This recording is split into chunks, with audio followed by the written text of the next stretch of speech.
You teach some of the, or teach is probably the wrong word, what is it, coach, some of the best players in the world. You know, everybody knows about Tiger. Justin Rose, Lee Westwood, Hunter Mahan. They all, when you watch them, they all swing differently, right?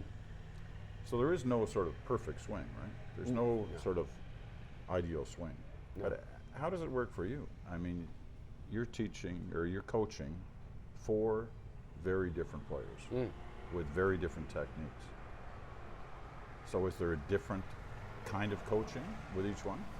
Yeah, I mean, it's also 4 different learning styles, and then 4 different personality styles. And then the dynamics of their personalities all different. If I'm working with Justin Rose and you would put a boom mic on us, you would think we're figuring out the theory of relativity. But that's just how, no one thinks more than him, but it doesn't hurt him. Whereas Hunter needs to have images and feelings. And that's... And like what? well, for example, like, you know, I like when Hunter's, this is the mechanical part. On a mid-iron, I like when Hunter's attack angle, so the angle of descent is about 4.5 degrees.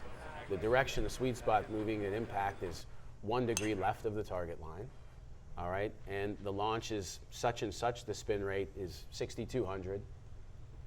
And that's what I want from him. I want it to be about 104 feet off the ground. And because Hunter went to Oklahoma State, and they're orange, I tell him, this is a paintbrush in the right hand, so I want you to paint an inclined circle around you and then paint a straight line down to the target. And that gives me the numbers on my radar that I want. But that's where he's at. So when people are like, oh, it's so mechanical, Justin Rose made a great comment one time when they asked him after the US Open. He said, Sean has helped me a lot with my mechanics, but at the same point, not having me get technical. So even though the perception of me is that I'm this technician, scientist, what have you, my own players are saying, no, I'm not getting more technical. But you know, people believe what they want to believe and see what they want to see. So it is very different, but they all have their own thumbprint. When you're standing watching Hunter Mahan on the range, can you tell how close he is to all those numbers you just listed? About ball height, about angle of attack, like, can you tell that? It's close. I mean, that's why I use a radar and a TrackMan. So I'm never, like, you'll see me out on the range and I've got that there and I've got my video camera.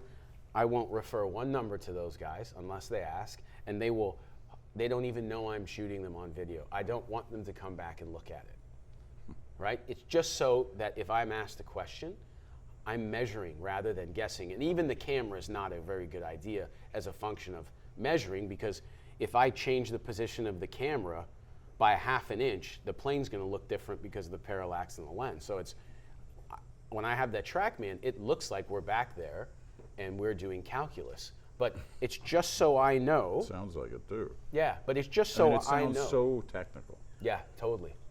But it's just so I know that if I'm asked a question, I'm not, because look, it's to improve them this much takes years and could be the difference between 86th and 3rd in the world. But you could screw them up this much in 3 weeks. So my main goal is to not hurt them. We haven't talked about Tiger Woods. What is the understanding of that relationship?